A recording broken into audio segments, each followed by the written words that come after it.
حسبنا الله ونعم الوكيل نعم المولى ونعم النصير. أعوذ بالله من الشيطان اللعين الرجيم. بسم الله الرحمن الرحيم. الحمد لله الذي لا يبلغ مدحته القائلون ولا يحصي نعماءه العابدون ولا يؤدي حقه المجتهدون الذي لا يدركه بعد الهمم ولا يناله غوص الفطن الذي ليس لصفته حد محدود ولا نعت موجود ولا وقت معدود ولا أجل ممدود. فطر الخلائق بقدرته ونشر الرياح برحمته وبدل بالسحور ميدان أرضه. ثم الصلاة والسلام على أشرف الأنبياء والمرسلين خاتم النبيين سيدنا ومولانا ومولى الثقلين جد الحسن والحسين أبي القاسم محمد صلى الله وعلى آل بيته الطيبين الطاهرين ولعنة الله على أعدائهم أجمعين من الآن إلى قيام يوم الدين. أما بعد فقد قال الله في كتابه المجيد وفرقانه الحميد وقوله الحق وهو أصدق الصادقين. بسم الله الرحمن الرحيم. ويطعمون الطعام على حبه مسكينا ويتيما وأسيرا إنما نطعمكم لوجه الله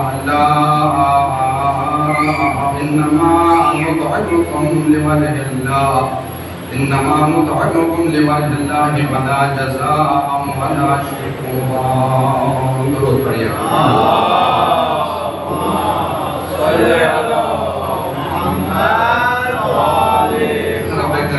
اس عبادت کو، اس ذکر کو، اس عزاداری کو، اس ذکریے کو اپنے بارگاہ میں قبول و منظور فرمائیں. حاضرین ناظرین سامعین کے تمام حوائج شرعیہ کو برآوردہ فرما. جو مؤمنین و مؤمنات پریشانیوں کے پریشانیوں کو دور فرما.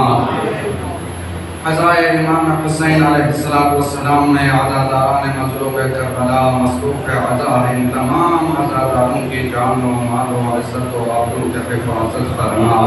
ہمیں بہتر انداز میں سالہائے گزشتہ سے بہترین انداز میں اس سال کے اس عشرے کو، اس عزاداری کو منانے اور منا کر اس پر عمل کرنے کے توفیق عنایت فرما. مالک تو جو واسطہ محمد و آل محمد کا حاضرین کے ہم سب کے جملہ مرحومین کی شفاعت فرما. مالک تو جو واسطہ محمد و آل محمد کا ہم سب کو حج و زیارات نصیب فرما.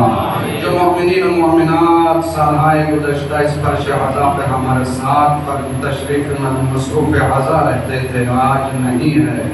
ان تمام مؤمنین جو بستر عدالت پر موجود ہیں مومنات میں شفاء عاجلہ و کاملہ عنایت فرما.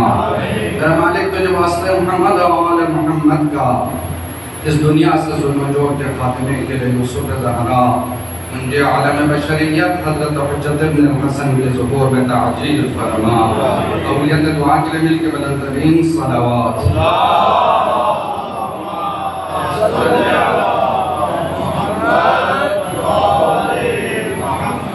حاضرین احباب اعزاء، آج یکم محرم الحرام کی مجلس اور ہماری جو ہے یہ دوسری مجلس ہے. کل چاند رات کی مجلس تھی، آج یکم محرم کی مجلس یعنی ہماری یہ دوسری مجلس ہے. اور جس سلسلے گفتگو کو ہم نے شروع کیا ہے، کل آپ کے خدمت میں عرض کیا تھا عظمت سید الشہداء سورہ دہر کے آئینے میں. انشاءاللہ اس سال کا ہمارا موضوع سخن اور گفتگو اسی عنوان کے اوپر رہے گا. لیکن قبل اس کے میں اپنے موضوع کو شروع کروں کل کی جو ادھورا جو گفتگو ہے اس کو مکمل کر کے پھر ہم موضوع کی طرف بڑھیں گے۔ کل ہم نے عظمت عزا امام حسین، گریہ امام حسین علیہ السلام، ائمہ اہل بیت علیہ السلام کے نگاہ میں اس عنوان پر آپ کی خدمت میں مختصر گفتگو کی تھی۔ آج اسی کو مکمل کریں گے۔ دیکھیے میرا مولا اتنا کریم آقا ہے، جس طرح میرا مولا کا رب کریم ہے، حسین اتنا کریم ہے کہ وہ آپ میں سے ہم میں سے کسی کا احسان اپنے سر نہیں رکھتا۔ نگاہ امام حسین ہم سب کو دیکھ رہی ہے، اور میرے مولا کی نگاہ کرم ہمارے اوپر شامل حال ہے۔ انشاءاللہ گفتگو کے آخر میں حدیث آپ کی خدمت میں پیش کروں گا تو آپ خود تصدیق کریں گے کہ نگاہ کریم اہل بیت اور امام حسین علیہ السلام کس طریقے سے اپنے عزاداروں پر شامل حال رہتی ہے۔ لیکن آج کی جو گفتگو ہے اس میں ایک سوال ہے، اسی سوال کو مکمل کر کے آگے بڑھنا ہے کہ جو مجلس اعضا، جو عزاداری ہم لوگ برپا کرتے ہیں، ہم میں سے ہر ایک انسان کی، ہر ایک عزادار کی یہ تمنا رہتی ہے کہ پچھلے سال سے اس سال کی عزاداری بہتر ہو، ہے یا نہیں؟ کوشش یہی ہوتی ہے کہ پچھلے سال سے اس سال بہتر ہو، لوگ زیادہ آ جائے، فرش عزا کی رونق بن جائے، اور آنے والے لوگوں کو رزق عزا امام حسین مل جائے، وغیرہ وغیرہ۔ ہر مومن کی یہ تمنا ہے کہ عزاداری امام حسین سال گزشتہ سے اس سال بہتر انداز میں برپا ہو۔ لیکن سوال یہ ہے کہ اس عزاداری کو ہم کریں کیسے؟ یہ آپ کسی مجتہد سے نہیں پوچھیں گے، کسی عالم سے نہیں پوچھیں گے، کسی ذاکر سے نہیں پوچھیں گے، کسی محقق سے آپ نہیں پوچھیں گے۔ اس عزاداری کے ہیئت اور شکل کے بارے میں سوال کرنا ہے تو خود امام حسین سے یا اولاد امام حسین سے پوچھیں۔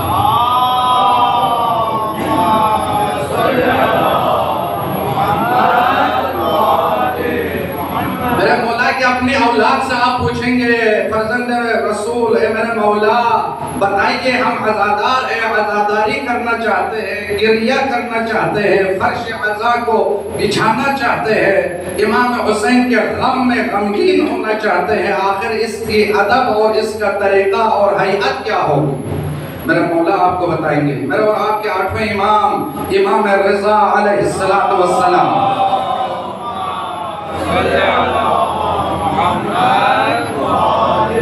میرے مولا بتا رہے ہیں کہ تم لوگوں نے عزاداری کس طریقے سے کرنا ہے، اور تمہارے عزاداری کے مقصد کیا ہونا چاہیے، شکل عزاداری کیا ہونی چاہیے، اور عزاداری کی ہیئت کیا ہونی چاہیے۔ میرے اور آپ کے 8ویں امام فرماتے ہیں، راوی نے جب میرے مولا سے عزاداری سے متعلق سوال کیا تو میرے مولا نے پلٹ کے راوی سے سوال کیا، کیا پوچھا؟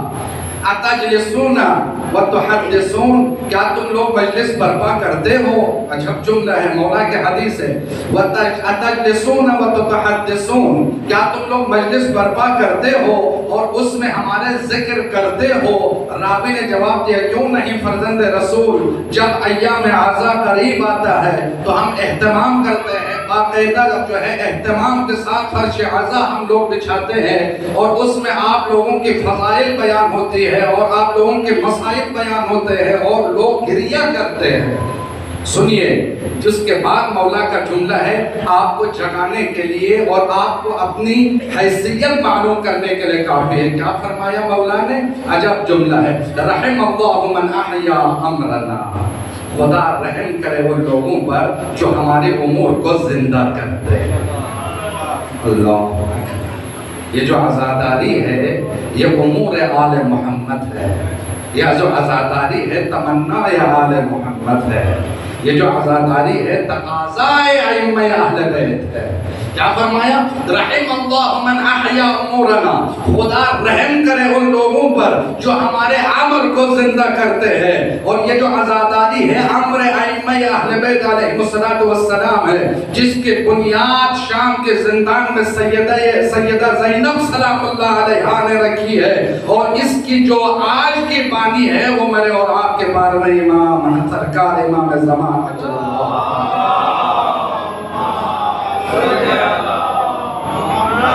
بے وارث نہیں ہے، وارث پردے میں موجود ہے، اور سنیے گا عزیزو، اس کے بعد راوی نے پوچھا مولا کیف یحیی امرنا، ہم آپ کے امر کو کیسا زندہ کریں؟ آپ وہ جو سوال ہے اس کا جواب آ رہا ہے کہ عزاداری کرو، لیکن عزاداری کے اندر ایک مقصد ہونا چاہیے، عزاداری کے اندر ایک رمق ہونا چاہیے، باقاعدہ ہدف کے ساتھ عزاداری کرو۔ وہ ہدف میرے مولا بیان کر رہے ہیں کہ شکل عزاداری کیا ہونی چاہیے، وہ بیان کر رہے ہیں۔ راوی نے پوچھا مولا کیف یحیی امرنا، ہم آپ کے امر کو کیسے زندہ کرے؟ میرا مولا فرماتے ہیں یتعلم علومنا ویعلمها علی الآخرین، عزاداری کچھ اس طریقے سے کرو، پہلے ہمارے علوم کو سیکھو، اس کے بعد لوگوں تک پہنچاؤ۔ یعنی عزاداری علم کا جو ہے ترویج علم کا ذریعہ ہونا چاہیے، یعنی خود عالم بننا کمال نہیں ہے، علم کو لوگوں تک پہنچانا کمال ہے۔ خود کا پڑھا لکھا ہونا کمال نہیں ہے، دوسروں تک اپنے علم کو، اپنے ہنر کو منتقل کرنا کمال ہے۔ میرا مولا یہی تو سمجھا رہے، عزاداری کرو لیکن عزاداری کے اندر علم ہونا چاہیے، مجلس علم کی بنیاد پر ہونا چاہیے، جہالت کی بنیاد پر نہیں۔ لیکن ہماری بدقسمتی ہے، ہم نے اس کو جہالت کے ساتھ مکس کر دیا ہے۔ لیکن ائمہ فرماتے ہیں شکل مجلس علم کی بنیاد پر ہو۔ جب بھی تم مجلس کرو ہمارے علم کو سیکھو، ہمارے اقوال کو سیکھو، اس کے بعد لوگوں تک اسے پہنچاؤ، یہی حقیقت عزاداری ہے۔ درود پڑھیے گا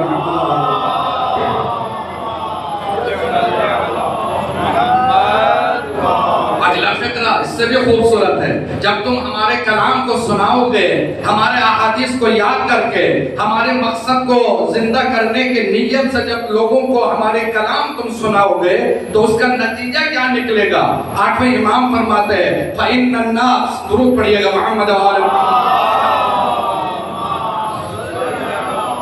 محمد، فَإِنَّ النَّاسَ لَوْ عَلِمُوا مَحَاسِنَ كَلَامِنَا لَاتَّبَعُونَا، اپنے مقصد سناؤ، واہ کے لیے اپنی بنائی ہوئی نقطے بیان مت کرو، تم ہمارے اقوال کو سناؤ لوگوں تک، ہمارے اقوال کو پہنچاؤ لوگوں تک، ہمارے کردار کو پہنچاؤ لوگوں تک، ہماری سیرت کو پہنچاؤ لوگوں تک۔ جب تم ایسا کرو گے تو پھر اس کا نتیجہ کیا نکلے گا؟ میرا مولا فرماتے ہیں لَوْ عَلِمَ النَّاسُ مَحَاسِنَ كَلَامِنَا، جب لوگوں کو ہماری کلام کے حسن کے بارے میں علم ہو جائے گا تو لوگ ہمارے اتباع پر تیار ہو جائیں گے۔ دشمن اہل بیت کوئی نہیں رہے گا، بغض آل محمد دل میں رکھنے والے کوئی نہیں رہیں گے، بلکہ سب محب آل محمد بنیں گے۔ اس کی شرط یہ ہے کہ تم ہمارے اقوال لوگوں تک پہنچاؤ۔ درود پڑھیے گا محمد آل محمد۔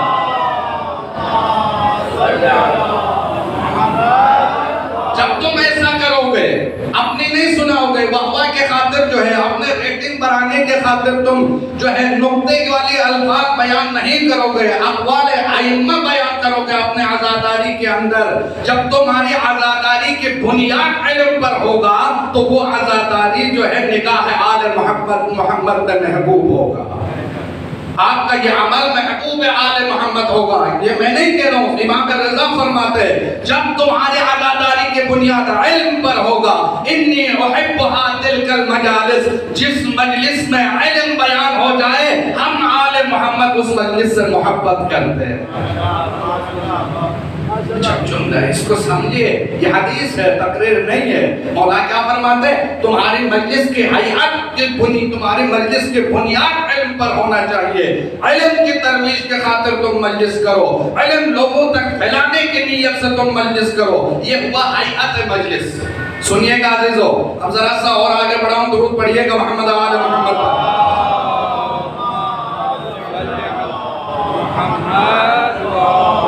چونکہ جو عبادت ہم اور آپ انجام دے رہے ہیں نا، یہ وہ عظیم عبادت ہے جس مقصد کے لیے کربلا میں 72 نے اپنی جانیں قربان کی ہے۔ امام حسین نے اپنی جان اللہ کے راہ میں جس مقصد کے لیے قربان کیا ہے، مجلس حسین کا مقصد بھی وہی ہے۔ دیکھیے سنیے گا، یعنی جس مقصد کے لیے شہادت امام حسین ہے، اسی مقصد کے لیے مجلس امام حسین بھی ہے۔ اگر یہ امام حسین کی شہادت کے مقصد سے آپ کی مجلس کا مقصد الگ ہو جائے تو پھر اس مجلس کا کوئی فائدہ نہیں۔ یہ میں نہیں کہہ رہا ہوں، غور سے سنیے گا، یہ بھی ائمہ کی زبانی آپ کو سنا رہا ہوں کہ مقصد مجلس امام حسین وہی مقصد ہے جو امام حسین کی شہادت کے مقصد ہے۔ جس نیت سے کربلا کو آباد کیا ہے میرے مولا نے، اسی نیت کے ساتھ عزاداری کو برپا کیا ہے میرے مولا کے ہمشیرہ جناب سیدہ زینب سلام اللہ علیہا نے۔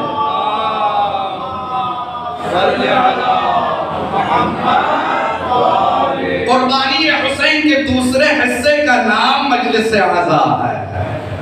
دیکھیے یہ جو ممبر ہے یہاں سے الفاظ آتے ہیں نا وہ بیان کرنا ضروری ہوتا ہے۔ قربانی امام حسین کے دوسرے حصے کا نام مجلس عزا ہے۔ یہ کوئی معاملی نہ سمجھیے کہ بس بھائی محرم آیا تو پھر ہم اپنے روٹین کے مطابق کچھ مجالس اٹینڈ کریں گے، مجلس برپا کریں گے، بس ہماری ذمہ داری ادا ہو گئی نا۔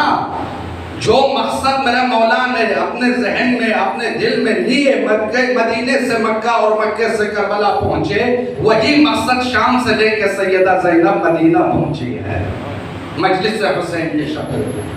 اب اس مجلس کی مقصد کو میرے مولا نے بیان کیا ہے۔ دیکھیے آپ اکثر زیارت پڑھتے ہو، پڑھنا بھی چاہیے، انشاءاللہ آنے والی مجالس کے اندر ان کی طرف اشارہ ہوں گے، کچھ اعمال ہے ان اعمال کی طرف اشارہ کریں گے۔ لیکن دیکھیے 3 زیارتیں ایسی ہے جو کسی عالم نے، کسی مجتہد نے، کسی خطیب نے بیان نہیں کیا، نہیں لکھا ہے، بلکہ وہ ائمہ کی زبان سے نکلی ہوئی زیارت ہے، امام کا کلام ہے۔ زیارت وارثہ، زیارت عاشورہ اور زیارت جامعہ، یہ 3 زیارتیں میرے اور آپ کے چھٹے امام کی تعلیم کردہ زیارت ہے۔ میرے اور آپ کے 11ویں امام، امام حسن العسکری علیہ السلام،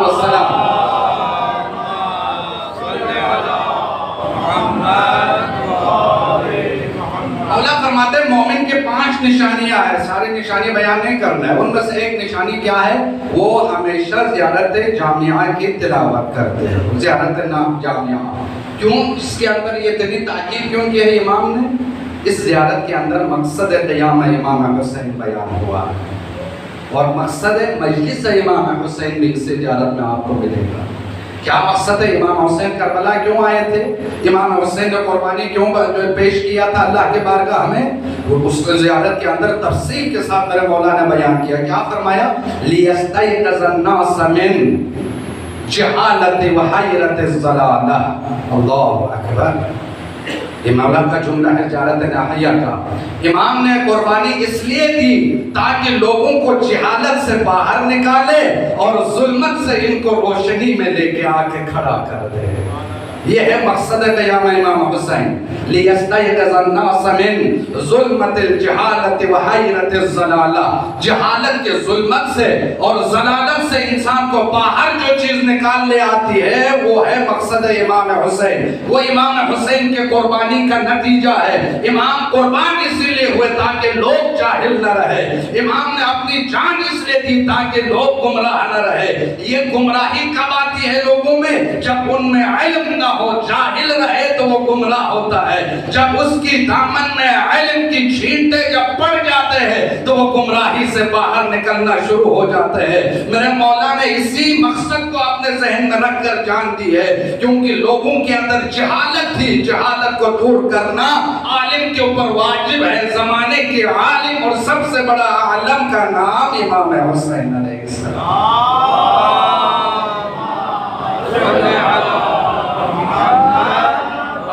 مجلس غور سے سنیے گا، مقصد مجلس کیا ہوئی؟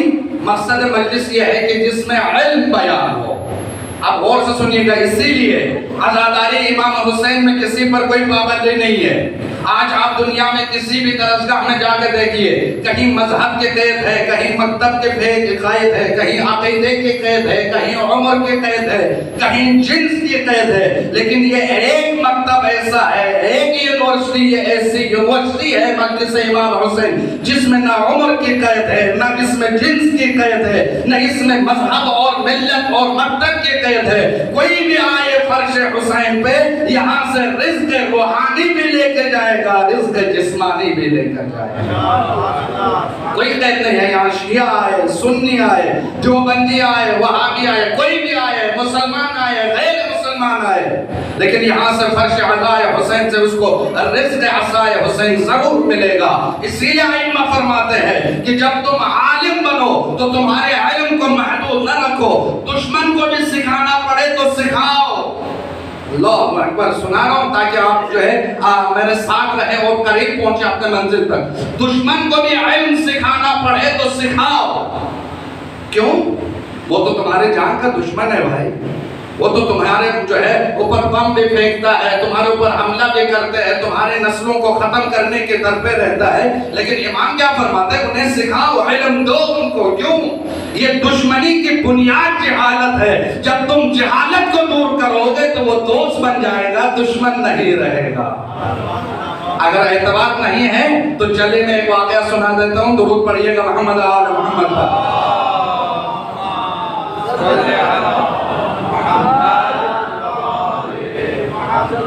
دسویں امام کا زمانہ ہے، متوکل ملعون کے دور حکومت ہے، اور اتنا بڑا ظالم اور بدبخت انسان یہ علل اعلان کہتا تھا، یزید ثانی اس کو لقب ملا ہے، یہ ملعون کہتا تھا کہ کاش میں بھی یزید کے ساتھ ہوتا تو اس سے زیادہ ظلم کرتا۔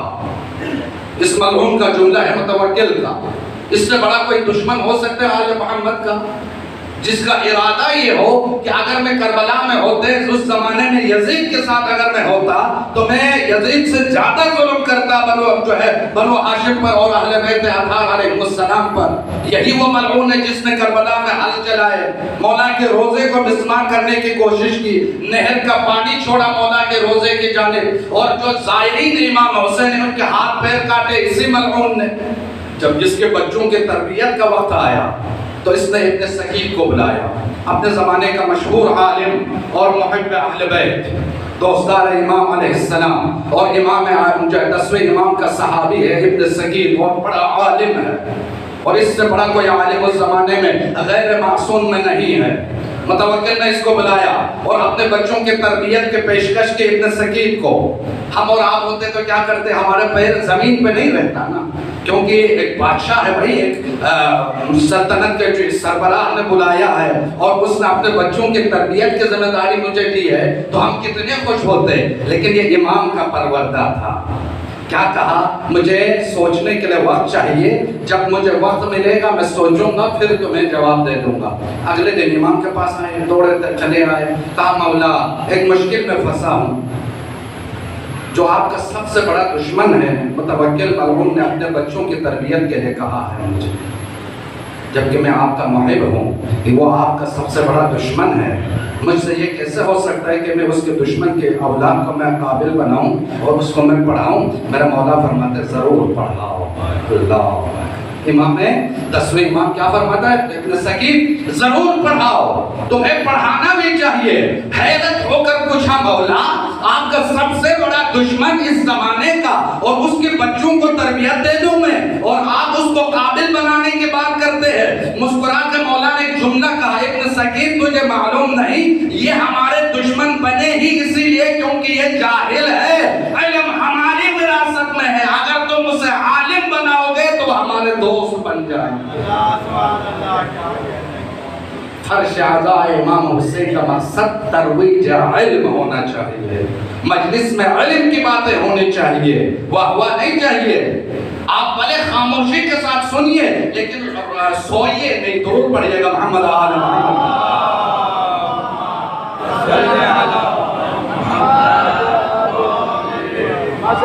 ابن سکین نے پڑھانا شروع کر دیا۔ کچھ ہفتے بعد متوکل نے بلایا، بتاؤ میرے بچے کیسے جا رہے ہیں، کتنے اچھی پڑھائی کر رہے ہیں اور کتنی جو ہے ان کے ذہن ہے، ذرا بتاؤ۔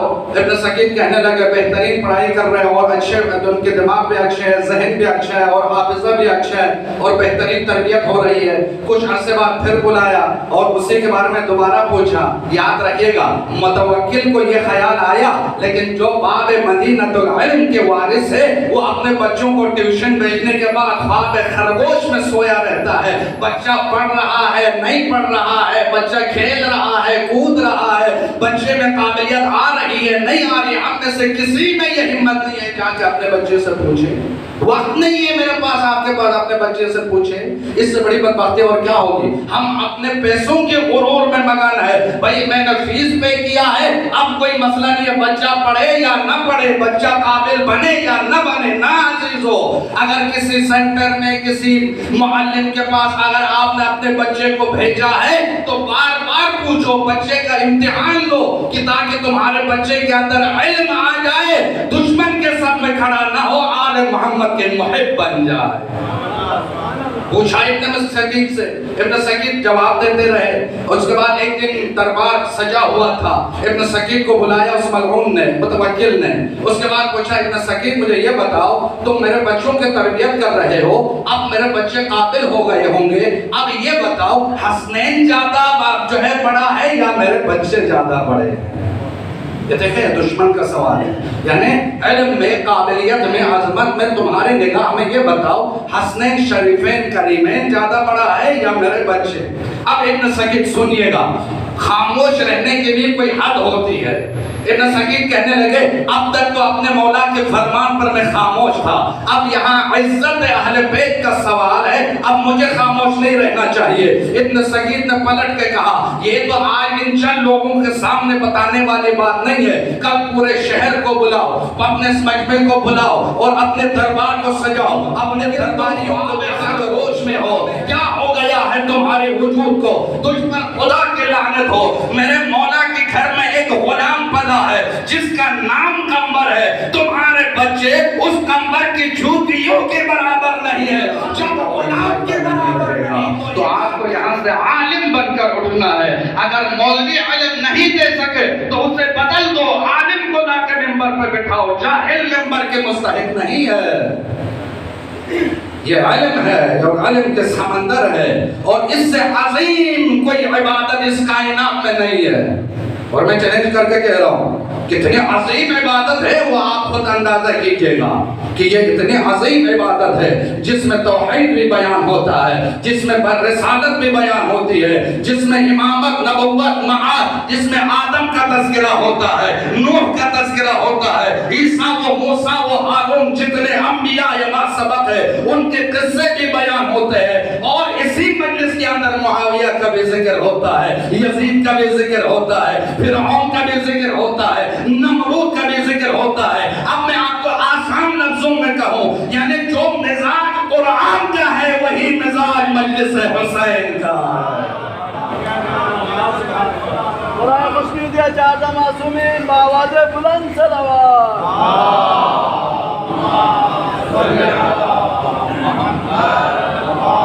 جو مزاج قرآن کا ہے وہی مزاج مجلس حسین کا ہے. اور قرآن کا بھی یہی اعلان ہے, مجلس حسین کا بھی اعلان ہے کہ انا ہدیناکم السبیل اما شاکرا و اما کفورا.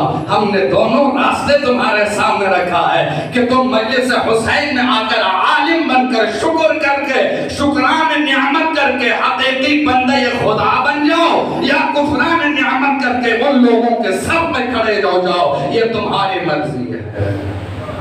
اتنی عظیم عبادت ہے, یہاں ہر چیز کا تذکرہ ہوتا ہے, بس اسے حاصل کرنے کی ضرورت ہے. اسی لیے عزیزو جب محرم کا چاند نظر آتا تھا تو میرے اور آپ کے چھٹے امام صادق علیہ السلام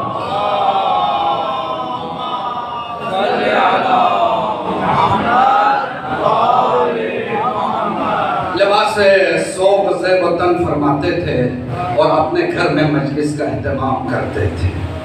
اب دیکھیے ایک جملہ میں نے شروع میں کہا تھا وہ سنا رہا ہوں, اگر آپ کو مزہ آ جائے, اگر آپ کے دل میں وہ کلام مولا کا جگہ کرے تو اس طالب علم کو دعا دیجیے گا.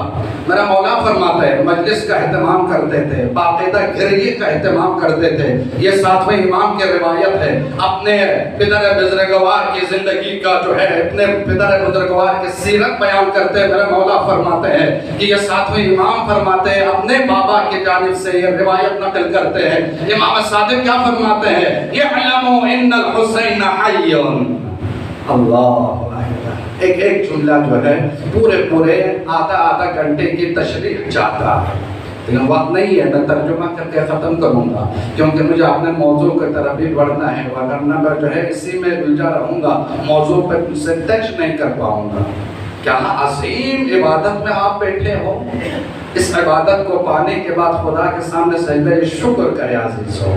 کیا فرماتے ہیں میرے اور آپ کے چھٹے امام؟ یعلموا ان الحسین حی، اے عزادارو یاد رکھو میرا جد حسین زندہ ہے۔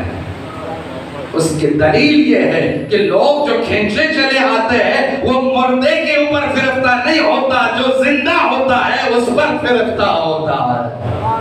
تمہاری جو آنا ہے، تمہاری جو تشریف آوری ہے وہ زندے کی زیارت کے لیے ہے، یاد رکھیے۔ اب اگلا فقرہ، اس کے بعد عجب جملہ ہے، اس کو آج سمجھنے کی کوشش کیجئے گا۔ 3-4 جملے ہیں اس حدیث کے اندر، ہر جملے کے اندر ایک علم کی سمندر ہے اور ایک معرفت کے سمندر ہے، اس سے آپ ہضم کیجئے گا۔ کیا فرماتے ہیں؟ وَيَنْظُرُ إِلَى زَبَّارِهِ وَإِلَى مَقْتَلِهِ وَإِلَى عَسْكَرِهِ وَإِلَى بَاقِينَ عَلَيْهِ وَالْمُقَيْمِينَ العزاء۔ اللہ اکبر، یہ ایک لفظ ترجمہ کروں گا آسانی کے لیے اور پھر آپ سمجھنے کی کوشش کیجئے گا۔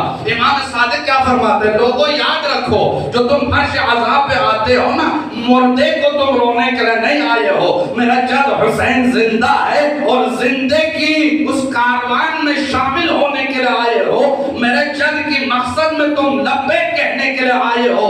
اب تمہاری قدر و منزلت میں بتا رہا ہوں، امام صادق فرماتے ہیں، کیا فرماتے ہیں؟ وَيَنْظُرُ إِلَى زَوَّارِهِ، جب تم فرش عزا کے زینت بنتے ہو نا تو میرے جد حسین کی نگاہ تمہاری طرف ہے، میرے جد حسین تجھے دیکھ رہا ہوتا ہے۔ وَإِلَى مَقْتَلِهِ، صرف تجھے نہیں دیکھ رہے ہوتے بلکہ کربلا میں اپنے مقتل کی طرف بھی میرے مولا کی نگاہ ہے۔ وَإِلَى عَسْكَرِهِ، مولا کی نگاہ اپنے لشکر کی طرف ہے۔ ایک لشکر 72 کی تعداد میں کربلا میں تھا، ایک لشکر لاکھوں کروڑوں کے شکل میں فرش عزا پہ موجود ہے۔ تم لشکر حسین ہو، امام صادق کا جملہ ہے۔ وَيَنْظُرُ إِلَى عَسْكَرِهِ، تم امام زمان کے سپاہی ہو، تم وقت کے حسین کے سپاہی ہو اور حسین تم کی نگاہ تمہاری طرف ہے۔ وَإِلَى بَاقِينَ عَلَيْهِ، جو میرے مولا میرے جد حسین پہ گریہ کرتے ہیں نا، تم روتے ہو تو تمہاری آنسو کو میرے جد حسین دیکھ رہے ہیں۔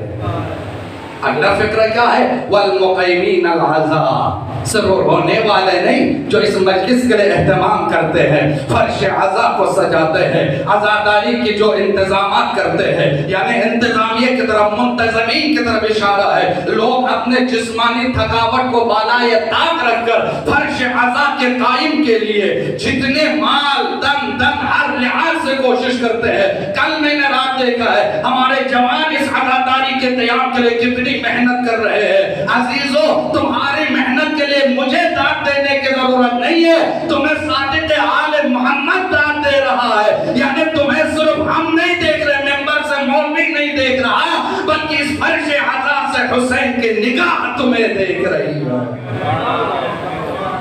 تم عزاداری کو برپا کرنے کی کوشش کرو، تم لوازمات عزاداری کو مکمل کرنے کی کوشش کرو، تمہاری اوپر حسین کی نگاہ ہے۔ حدیث ختم نہیں ہوئی ہے، اب آپ کو اس حدیث کی حقیقت معلوم ہو جائے گا۔ حسین کے نگاہ تمہارے اوپر ہے، اس کے بعد وَيَسْتَغْفِرُونَ لَهُمْ، صرف نگاہ ہے حسین نہیں ہے، بلکہ حسین اے عزادارو تمہارے لئے استغفار کر دے۔ اللہ اکبر، جس قوم کے لئے حسین استغفار کرے اس قوم سے زیادہ خوش قسمت کوئی قوم ہے؟ یہ میں نہیں کہہ رہا ہوں، مولا کے حدیث اصول کافی کے اندر سے میں یہ لے کے آیا ہوں حدیث۔ کیا فرمایا؟ وَيَسْتَغْفِرُونَ لَهُمْ، تو رونے والوں پر مولا کا نگاہ ہے، عزادار پر مولا کا نگاہ ہے، مقتل پر مولا کا نگاہ ہے، اور مولا کی فوجیوں پر یعنی وقت کے حسین کے عزاداروں پر مولا کا نگاہ ہے، اور سب پر میرے رونے والوں پر میرے مولا کا نگاہ ہے، گریہ کرنے والوں پر مولا کا نگاہ ہے، اس گریہ کے لیے انتظامات کرنے والے منتظمین پر مولا کا نگاہ ہے۔ صرف نگاہ نہیں کرتا بلکہ مولا استغفار کرتا ہے، پروردگار یہ میرے چاہنے والے ان کے گناہ کو معاف کر دینا۔ انہیں مغفرت کر دے، ان کے گناہ کو معاف کر دے. آپ کوئی معمولی نہیں ہو عزیزو، نگاہ ائمہ میں آپ کے قدر و منزلت ہے. اس کے بعد حدیث ختم نہیں ہوئے، درود پڑھیے گا محمد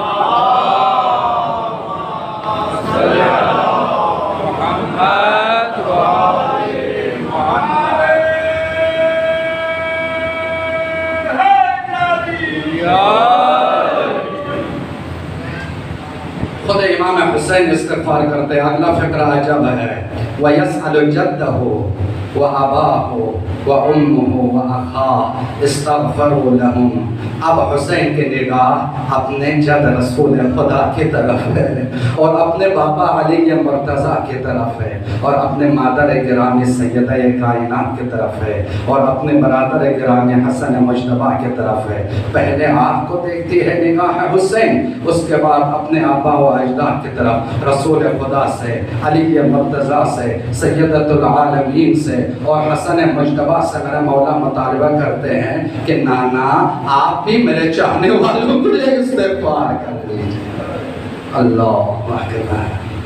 معمولی مت سمجھیے.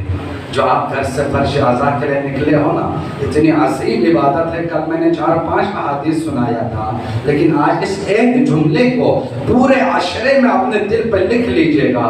کیا فرماتے ہیں میرے مولا؟ اپنے نانا سے، اپنے بابا سے، اپنے ماں سے اور اپنے بھائی سے آپ لوگ بھی استغفار کریں مجھ پہ رونے والوں کے لیے.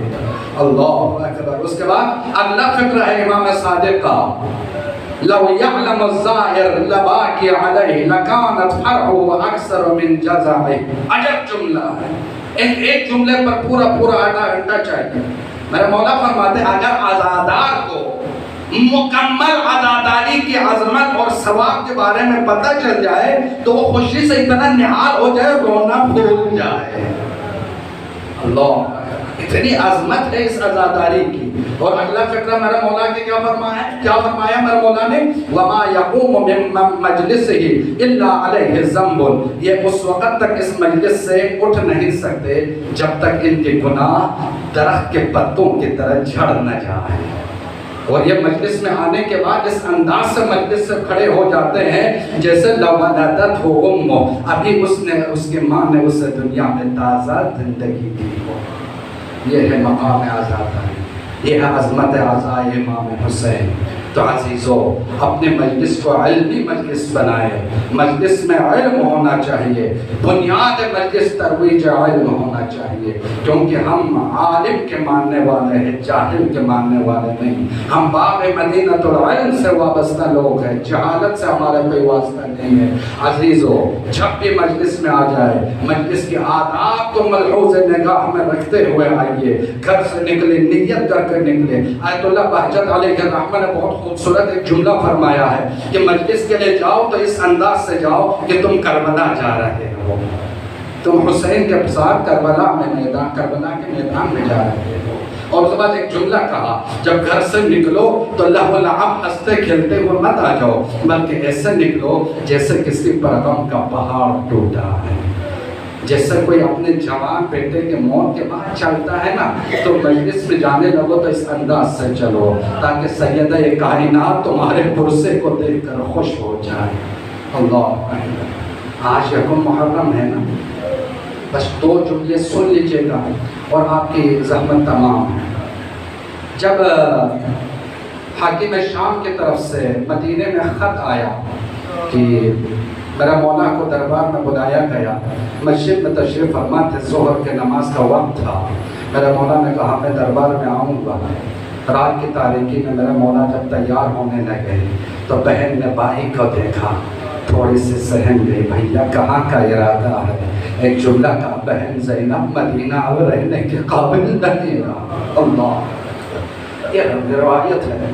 بعض علماء نے اس کو نقل کیا ہے، کتاب میں نے بھی پڑھا ہے. فوراً بہن نے بھائی کے بازو کو تھام لیا. ایک جملہ کا، بھیا اس دربار پر مجھے بھروسہ نہیں ہے، میں آپ کو اس دربار میں جانے نہیں دوں گی. یہ باتیں جو ہے لبابہ سن رہی تھی. حضرت عباس کی زوجہ فوراً باب الحوائج کے بارگاہ میں آئی، کہا کہ حسین کو دربار میں طلب کیا ہے، زینب جانے نہیں دے رہی ہے. عباس نے تلوار کو نیام ناک سے نکالا اور بجلی کی طرح میرے مولا کے بارگاہ میں پہنچے. جیسے ہی عباس کو دیکھا نا, زینب نے حسین کے بازو کو چھوڑ دیا. پتہ نہیں زینب کو عباس پر کتنا بھروسہ تھا. دربار میں پہنچے. ولید نے جب خبر مرگ معاویہ سنایا اور یزید کی بیعت کا مطالبہ کیا, انکار بیعت پر مروان ملعون نے ایک جملہ کہا کہ اے ولید, اگر اسی وقت حسین کا سر قلم نہ کرے نا تو حسین دوبارہ تمہارے ہاتھ میں نہیں آئے گا. میرے مولا نے ایک جملہ کہا کہ اے میرے زرقا کی بیٹے, تجھ میں یہ جرأت ہے کہ تم میرے گردن کو قلم کر سکو. ادھر ایک جملہ سننا تھا. دار العمارہ کے دروازے کو, دربار کے دروازے کو عباس نے اپنے بازو کی طاقت سے گرا دیا. تلوار لے کے جب مروان کے سر پہ کھڑا ہوا, میرے مولا نے عباس کے شانے کو, بازو کو پکڑا. کہا عباس, مدینہ ہمارا مقتل نہیں ہے. عباس خاموش ہو جاؤ. اب یہ بنو ہاشم کے جوان گھر لوٹنے لگے. میرے مولا نے عجب ایک منظر دیکھا, عباس کی آنکھوں سے آنسو جاری ہے. میرے مولا نے پوچھا, عباس بھیا کیا بات ہے, کیوں رو رہے ہو؟ عباس نے جملہ کہا, آقا زینب نے مجھے یہ کہہ کے بھیجا تھا کوئی حسین کے ساتھ بدتمیزی نہ کرے. آپ مجھے منع کر دے رہے. مروان جسارت کرتا رہا. ہاں عزیزو, رات کی تاریکی ہے, بہن بے چین ہو گئی ہے. دروازے کے پیچھے زینب بھائی کے انتظار کر رہی تھی. بھائی کے چہرے کو دیکھا. اب میں سارے مسائل چھوڑ رہا ہوں. صبح نمودار ہوئی. میرے مولا نے اپنے نانا کو الوداع کہا, اپنے بھیا کے روزے پہ گئے, قبر پہ الوداع کہا, ماں کے قبر سے وداع لی. اب یہ قافلہ تیار ہو گیا. عبداللہ حسنان کوفی کہتا ہے پورا مدینہ رو رہا تھا. مدینے کی ہر گھر سے صدائے یا حسین بلند تھی. اور میرے مولا کا قافلہ تیار تھا, محمل تیار تھے. اب ایک ایک بی بی کو سوار کرتا گیا. میرے مولا ایک مسند پہ بیٹھ کے دیکھ رہا تھا. اچانک میری نگاہ اٹھی تو کیا دیکھا, خود حسین کھڑے ہو گئے. ایک مزدور کو ہماری میں بٹھایا. میں نے پوچھا آخر یہ کون ہے؟ کسی نے کہا علی کی بڑی بیٹی زینب. اجرکم اللہ عزیزو. عباس نے جانے والوں کے فہرست تیار کی تھی. اب اس فہرست میں علماء کے درمیان اختلاف ہے. حسین کے ایک بیٹی جس کا نام فاطمہ صغریٰ, تاریخ نے لکھا اس کے نام نہیں تھے. یہ 7 سال کی بچی کبھی پھوپھی کے پاس, کبھی چچا کے پاس, کبھی بابا کے پاس, کبھی بھائیوں کے پاس ہاتھ جوڑ کے کہتے بھیا بابا سے میری سفارش کر دیجئے, مجھے بھی کربلا لے چلے. اجرکم اللہ عزیزو. اب جب سارے تیار ہو گئے, اس بچی نے اپنے ابھی بچہ ایک بیٹا ہوا جس کا نام مقاتل میں اصغر لکھا ہے, اپنے سینے سے لگایا. اب اصغر کو جدا کرنے کے لیے ماں آئی. بچہ ماں کی گود میں نہیں گیا.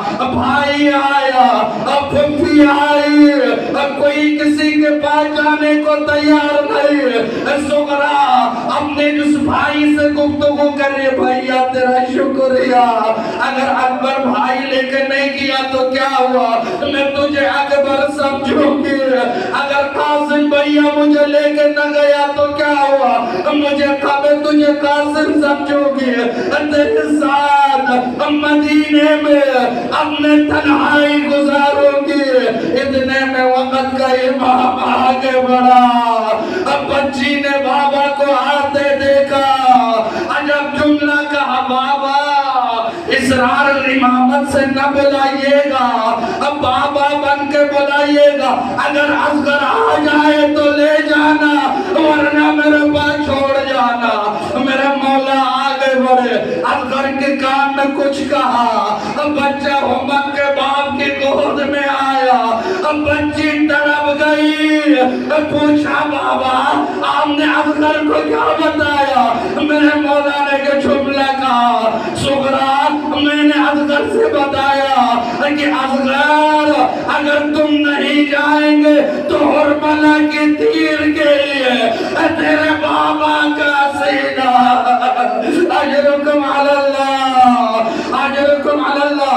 میں نے کتاب میں نہیں پڑھا ہے، کسی ایرانی ذاکر سے سنا ہے، بچی تڑپ کے رہ گئی، بیمار بچی تھی، بچی نے اپنے بابا سے 7 سال کی بچی ہے، اسرار امامت سے واقف ہے، لیکن ایک جملہ کہا بابا جب آپ بھیا اکبر کی شادی کر کے واپس آؤ گے نا تو اس وقت میں مر چکی ہوگی، میرے قبر پہ 4 لوگ نہ آئے، اکبر بھیا نہ آنا کیونکہ مجھے لے کے نہیں گیا، چچا عباس نہ آنا میرا نام پہ اس میں نہیں لکھا، میری ماں نہ آنا۔ بچی یہ کہہ کے خاموش ہو گئی اور بچی نے کہا الوداع بابا الوداع بابا، حسین کہیں نہیں کھڑے رہے۔ میرا مولا نے پوچھا صغرا یہ بتاؤ تم نے چوتھے کا نام نہیں لیا؟ اب بچی نے نگاہ اٹھائی، مولا سمجھ گیا، ایک جملہ کا صغرا کوئی آئے نہ آئے لیکن تیرا بابا اب کبھی آنے والا نہیں، اِنَّا لِلَّهِ وَإِنَّا إِلَيْهِ رَاجِعُونَ۔ رزقاً بِمَنَائِكَ وتسليما لأمره وسيعلم الذين ظلموا أي منقلب ينقلبون۔ ماتم حسین